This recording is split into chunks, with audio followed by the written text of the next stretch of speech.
Have you ever felt everything around you was out of order and no one seemed to notice? Well, that's exactly what Jesus walked into on Holy Monday. You're listening to Just Truth, a space where we keep it real about faith, family, and life. I'm Richard Toussaint, and today we're diving into the forgotten power of Holy Monday and why it still matters.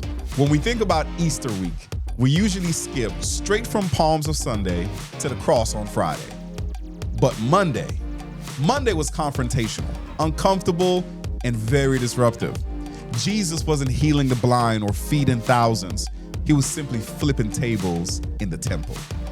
Now, for some of us, that makes us uncomfortable. We like gentle Jesus, not table-turning Jesus. But here's the truth. Sometimes love looks like confrontation. On Holy Monday, Jesus walked into the temple courts and saw people using the place of worship as a marketplace. It's recorded in scripture, Matthew 21, 12 through 13. And it says this, "And Jesus entered the temple and drove out all who sold and bought in the temple. And he overturned the table of the money changers and the seats of those who sold pigeons. He said to them, 'It is written, my house shall be called a house of prayer, but you make it into a den of robbers.'" The temple was supposed to be a place of worship, but it became a place of profit. People were selling sacrifices, cheating the poor, and crowding out prayer.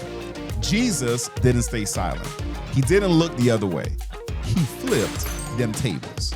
Not out of rage, but out of righteousness. Not for destruction, but for restoration.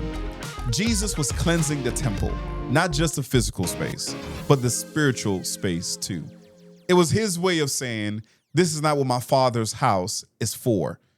And here's where it hits home. If Jesus showed up in our lives today, what tables would he flip over? Would he confront the way we treat people? Would he call out our distractions in worship? Would he point out the habits or systems that are crowding out our connection with God? Holy Monday teaches us this. Jesus doesn't just want your praise, he wants your purity. Not perfection, but a heart that's willing to be cleansed. So as we walk through Holy Week, don't rush to Sunday. Sit in Monday. Ask God to search your heart. Invite him to flip the tables that need flipping. Because sometimes the most loving thing that God can do is disrupt your comfort. Thanks for watching Just Truth, where we keep it real, raw, and rooted in the Word. If this helped you see Holy Week differently, drop a comment below or share this with a friend. And don't forget to subscribe for more faith-forward conversations. Till next time, keep living truthfully.